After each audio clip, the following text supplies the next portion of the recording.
Good afternoon, everybody, and good morning if you are in San Francisco or Mexico or some sort of part of the United States. I have with me today the fabulous Greg Herlin. Thank you so much for joining me, Greg. Really wonderful to have you.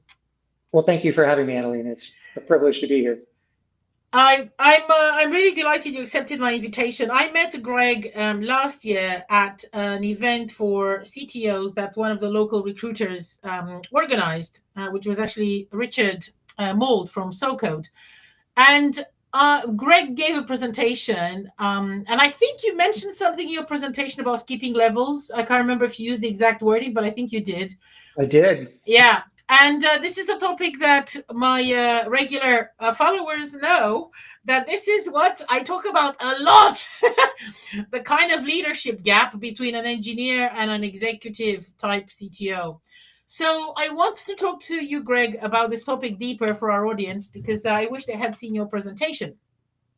My first question to you is, a promotion is always a great step, right? Or is it a one-way career door trap from engineering into the unknown? What do you think? It can be both. It absolutely can be both. Promotions are always nice. It's always nice to be recognized for your contributions and to be financially compensated, at a higher level. The most important thing to recognize, and I say this all the time, what got you here won't keep you here, and it certainly will not get you to the next level. Every time you get promoted, it's a different job.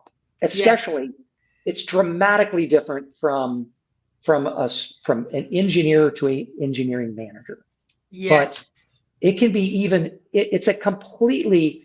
It's different to go to director, and it's a little bit different to go to VP, but to go to CTO is completely different again. I mean, it's vastly different. And the thing that people don't realize is that when you get promoted, you have to change your behavior. It's a different job. I mean, it's no Yes. different than if you were working in writing code in a Java stack and you move to PHP. It's a different Mm-hmm. language and it's a Mm-hmm. different job. I mean, you have Mm-hmm. to the value you bring as a manager is when you get promoted to manager. The value is that you understand what it takes to be a software engineer, but your job is not to be a software engineer anymore. Mm-hmm. It's to be a manager, and you have to learn those things. Absolutely nailed it, Greg. If you wouldn't mind, actually, I've decided to share a bit of a mind map of how the essence of the CTO role changes as companies grow. And I'd love actually to hear. I don't know if you can see it yourself You very can, well. yeah. Do you want me to make it a bit bigger, or are you happy with the size of Oh, it? it's good. It's good for me, yeah. Okay, cool. Because exactly like you say, I was trying to see if I can describe how the job changes as companies grow. And I'd love actually to hear what you think about this. I only thought of this, I didn't warn you about this kind of That's all mind right. map. But I'd love, and I haven't sent you, but anyone who's read my newsletter has seen this mind map before.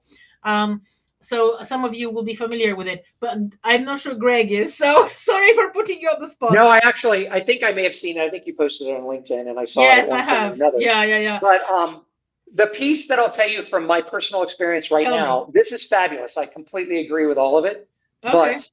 But the things that I'm learning right now is Mm-hmm. this is perfectly applicable if you're in a VC-backed company Yes. or a public company. Yes. It's not as applicable if you're in a private equity-backed company. Oh, that's And interesting. We need to talk about that. it's a Carry on. I mean, in the last year, the company I'm at is backed by private equity. Um, and I'm learning that it's a different beast. And the easiest way for me to summarize how it's different is that in a VC backed company, innovation and entrepreneurship is the most valuable thing you have. And you're trying to innovate as quickly as possible to find product market fit Mm-hmm. and then grow and scale. Mm-hmm. That's what the VCs And want what you to do. that's exactly what this map And that's is. You exactly what nailed it. this arc is. Yes, you nailed it. But the objective in a PE backed company is not that. It is not to innovate. they invested in you because you already have product market fit. That's right. And Yeah. what they want is they want reliable increase in growth. So Yes. innovation isn't the primary objective anymore. You're not trying to innovate Mm, new and go out and find product market fit. You're trying to take the product market fit you have. It's a lot more like a scale up than it is. So it's almost you almost jumpstart. You almost go from like right into either step 3 or 4. Um, mm-hmm, but it can be at a smaller company. I mean, my company right now, we have about 50 engineers. And mm-hmm. so that would put you down in a late Series A, but that's not where we are. In a private equity world, we don't behave like a late Series A. It's Mm-hmm. a completely different map. And that means the role of a CTO has to change as well. Yes. So, I mean, I want to talk to you about this because I'm in the process of building a table that shows the difference between VC backed company CTOs, PE CTOs, and also hedge fund CTOs. Because I'm actually giving a Oh, yeah. presentation to hedge funds at the hedge fund conference on on Tuesday, sorry, in London. It's an invitation only a conference where they invite only hedge fund CTOs and me, and also, people like this. And I'm literally building a table on the differences between VC backed CTOs, hedge fund CTOs, and PE backed CTOs. And I think I'd love to explore further the PE fund CTO side, because I had this conversation with someone back in December privately, not online. But from the way I see it, and welcome you to challenge me because you literally work in one, okay? But the way I see it is, when you're in a PE backed company, yes, you were purchased because you've been successful probably for the last 20 years. Actually, you have product market fit. You are actually a known entity in your industry, in your market space. However, now they want you to become an enterprise that the PE fund can sell on probably to another PE fund that's Mm-hmm. bigger later on. And so what they want is security, consolidation, predictability, rather than Predictability. innovation. They want predictability. And I see somebody put in the chat, actually, hi Harry, I know you. Mm, That yeah, there's always pressure to innovate. That's always true. sure. But at the end of the day, with at least my experience, and I've talked to a number of other VPs and CTOs at PE companies trying to figure this puzzle out. Mm, Predictability seems to be and that's what's rewarded. Bonus structures are tied to whether you hit your EBITDA targets or not, and yeah. that's not at a startup, at a VC backed startup. Often, you're sacrificing those things to get to find product market fit or to expand into a new market. Mm, Whereas certainly in the PE world of myself that I'm in and people that I know and I've talked to, that predictable growth, they want whatever your target is, 16, mm, 20, 25% growth. That's what they're looking for. And that it has a lot more similarity to a scale up than it does to mm. an earlier stage company, in my experience. And the job tends to be, to me, the job is about this. The CTO, VP of engineering, is about not building a product. It's about building an organization that can reliably and predictably build the product. So it has a lot more about just building an organization than it does about building a specific product. Yes, and that's really interesting because in this kind of map, I I don't think that I explained very clearly that in point 4, or maybe there's a missing link between 4 and 5. Maybe there's a 4A where it starts to split towards the kind of PE fund CTO. But one of the I mean, and you've just helped me realize this gap actually right now in my current mind map.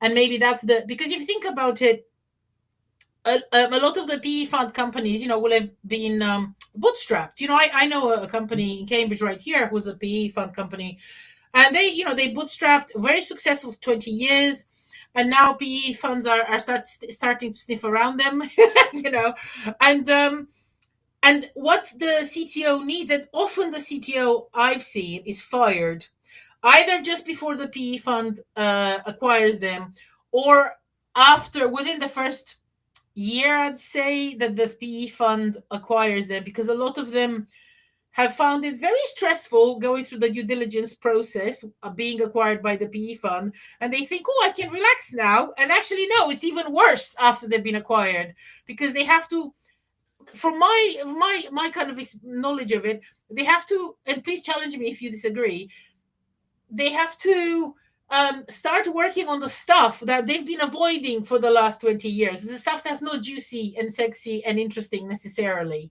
And that's kind of one of and the stuff that they don't feel comfortable, confident in. That's why they've not done it until now. And they sometimes maybe didn't even realize that actually this predictability is the real next step. What do you think? I think there's a lot of truth in that. I think that the biggest difference, I think, between I'll call it a pre-acquisition CTO and a post-acquisition CTO, Yeah. is that to a much greater extent post-acquisition, your board is expecting the CTO to be much more business focused, and you need to be able to talk about when you're innovating and you're bootstrapping, it often passes. First of all, your board is different, and they're looking at just near-term results. But you can talk about the technology. You can say, oh, we have to move to Kubernetes, for example. Yeah. And post-acquisition, when you have a board of people who these are not software people. These are business people that are looking at, I'm going to put $1 in and I want $4 back out in 3 to 5 years. Yeah. And so they're like, what's Kubernetes? I don't care. Yes. They want things to be put in terms of what is the actual business value? What are you and how is that going to contribute to me getting $4 back out of a $1 investment? Yeah. And so you've got to put things in terms of, and you have to understand too, you can't, if you just talk about, scalability and operational reliability and, oh yeah, and I won't have to hire as many ops people because it's a self-healing cloud, blah, blah, blah. Even that doesn't cut the bacon. The thing they want to hear about, it doesn't cut the bacon if what they want to be focused on is growth, not foundational improvement. So you can manage your costs and reduce your costs, and maybe that helps your EBITDA. But if they're looking for a massive increase in growth and you're not talking about your engineering investments from a perspective of how you're going to deliver that, I could absolutely see how they're going to fire you, because you're not aligning with what they're expecting. And that's a really different thing certainly from the startups I've been at. It's like, you could say, oh, we're going to Kubernetes, and everybody in the room is like, yep, that's what we have to do. And it's a different world. It is a very different world. So from your perspective, what, because I have, actually, I'll share a different one if I may, because I have another little map I've made exactly about this sort of challenge. And I didn't expect, to be honest, I didn't expect us to talk about the PE fund CTOs this afternoon, and this morning for you. So this is really exciting to me, because I would love to see what you think of this other map that I will put out in a second, with regards to the common skills gaps. And I think actually I need to update this a little bit, because one development area that's missing from it is technology processes that help prevent predictability. And I don't have that spelled out on this map just yet, but I'm trying to find it currently. Let me while you're looking for that, let me give a plug for a couple of books that that Mm-hmm. have really been influential for me in this journey. Mm-hmm. The first is I think a classic is the leadership pipeline, and it talks in detail about the different skills, and it's not software specific; it's just leadership specific.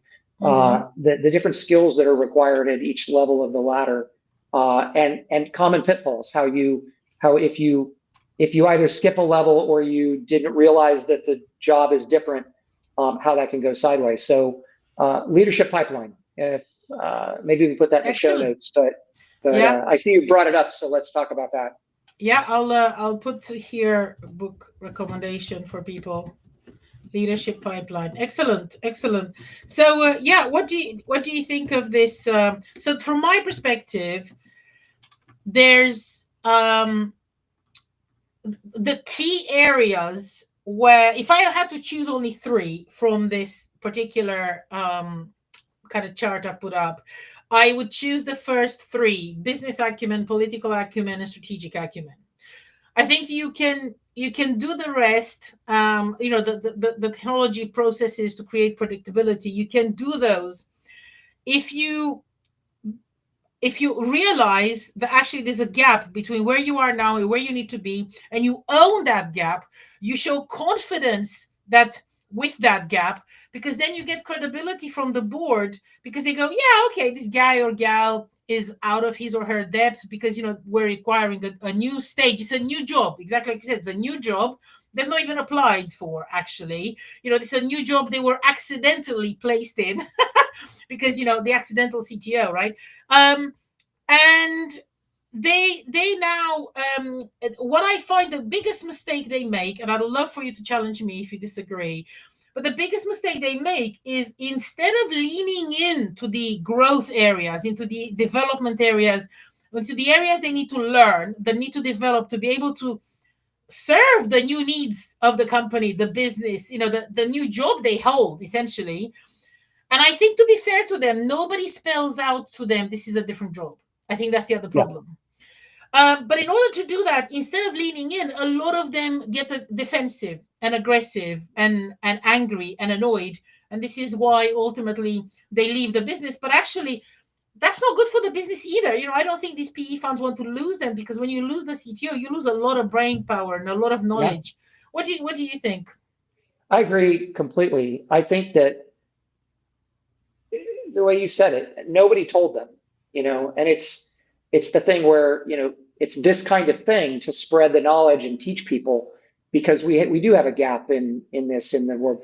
Bigger companies like GM, leadership pipeline came out of some folks that they helped to put the General Motors leadership pipeline together, and Yeah. that's where that book came from. But smaller companies, they don't have a structured way of teaching at any level. I mean, even at the manager level, how many people get promoted to manager accidentally because they know the most about the code base, for example, and they're promoted and they don't know the least thing about how to manage a team, and they Hmm. falter and fail. It's being a manager is not being a super engineer, and being a CTO, becoming a CTO is not being, a super engineering manager.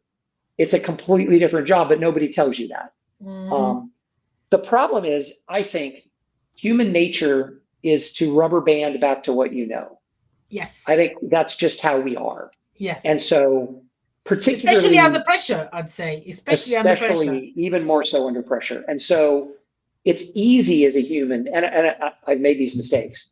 It's absolutely easy to say, I got promoted because of all of these things that I was good at. I'm going to do more of those things. Yes. Which is When so and then counterintuitive. Well, Yeah. then that's not what's expected. And then you start getting negative feedback that that's not, this is not what we want. And then it's like, well, wait a minute. Hmm. I'm doing exactly what got me here. Yes. Why do you not appreciate me? Yes. And Yeah. the reality is it's a completely different job. And in a perfect world, you would have been grooming your replacement as you got promoted, so that you already had someone that you handed the reins to and say, okay, all that stuff I was doing, Yeah. you're it. It's your job Yes. now because I Yes. have a new job. But very few Exactly. people, no one teaches this, and No, and it's this is sad. It leads to a lot of people. getting fired or just having a lot of unnecessary stress in their life. 100%. And this is really interesting actually, because so one of the things that I when a CEO comes to me and says, oh, my CTO is not performing, we've just been acquired, this is not going well, we're thinking of firing him, we don't want to fire him, he set up the company, we've been going 20 years. And I always say to them, let's do a discovery phase. They go, oh, can you coach him to make, transform him overnight? It's like, it's not a magic wand, it's not going to happen. So I always say, the step one is the discovery phase, when I find out what the problems are. But step two is redesigning the job description. And I literally give them a new job description. I go, you think your job is this, your actual job is this. And they go, oh, because they don't even realize there's a new job on there. Nobody spelled it out, like I said earlier. And then when they see it, then they can decide if they want to do that job or not. Exactly. But at least the company has now a baseline of what do they need from this person. And it's shocking. I would say, in my experience, I'd say 98% of CTOs don't have a job description or an accurate job description. Yeah, I think that's fair. And mentioning, you talked about the discovery process. I would say, which of your chart that's on screen now, which three of the five are the most important? You need to do some discovery to find that out, because your political acumen might not, for example, your political acumen might not be as important if what the board is expecting you to do is, for example, if you've gone through, if you need to reorganize, perhaps a lot of times PEs will buy two companies and then mush them together. Yeah. And so suddenly you've got groups in your company that are scattered around the world, and you have to figure out how you're going to manage that. And it comes back to, what is the job really? The job is to build an organization capable of building the product in a reliable and repeatable way. Yes. And so organizational structure is sometimes way more important than whether or not you're annoying to board members. Because if you're doing your job, you could figure out the political stuff later.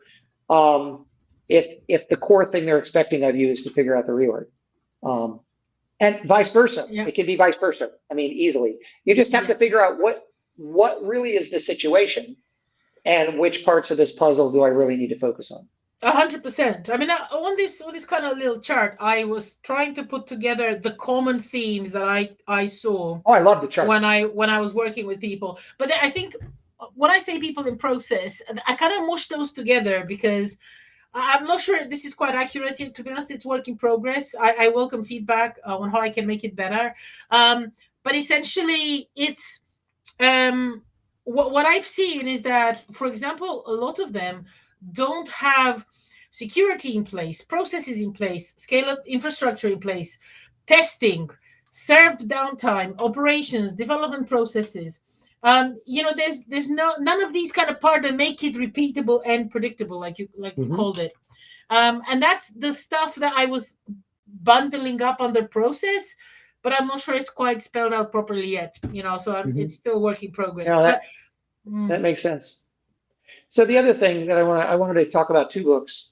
So and I've blogged about this book, in the last 6 months or so. My early background was in the U.S. Navy. I was in nuclear submarines, and so my engineering foundations were in life and death situations where, if I made a mistake, I could melt a reactor. It's kind of bad. So it was an intense place. Yeah. And a lot of my formative experience as an engineer came out of that environment. And for years, I've kind of followed the principles that I kind of learned by osmosis. And within the last year, a book came out called Extreme Operational Excellence that really codified that. And I read the book and I'm like, yes, you want to know my leadership style? This is it. But then, thinking more about it, and actually in prep for the talk that I gave in Cambridge, the Navy has some distinct advantages. They go in with some distinct advantages that already solve the things we're talking about. The Navy doesn't need to worry about their organizational structure. They've had the same organizational structure since Lord Admiral Nelson was around. I mean, it's the same thing for 200 plus years. Yeah. You can't skip levels in the Navy. You're going to get promoted up, though. You cannot skip levels. It just does not happen. I mean, maybe you're like an admiral's kid or something, but even then, you've got to go through the rungs. Yes. So there's huge lessons to be learned, from that environment. But it is, you can't just take that and cookie cutter it onto our business world, because learning the lessons at every level of management, knowing that you have to worry about organizational structure, knowing that and there's a great book, another book. See, I'm full of book recommendations. A book that I'm reading now, which is Think Like a CEO. I think it's like Think Like a CEO something. I forget the rest of the title.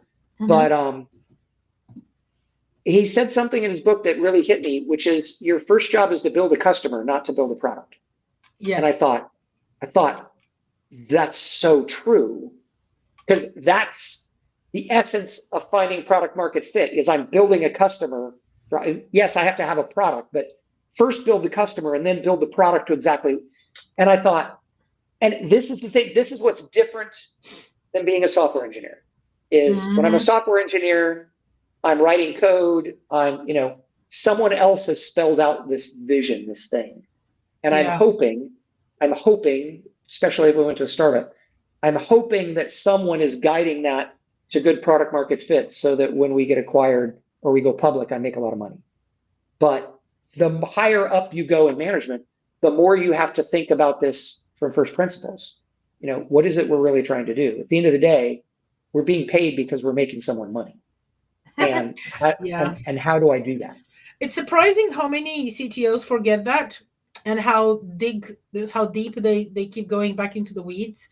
But I'm aware we're about 3 minutes away from Oh no, ending but that went fast. the interview. I told you it will go really fast. So what top 3 lessons would we want to leave either aspiring or ambitious CTOs as a result of our conversation about skipping levels today? That's a really good question. So I'm going to speak to the accidentals. I'm going to speak to people that may find themselves in a role and they skip levels for whatever reason. Yeah.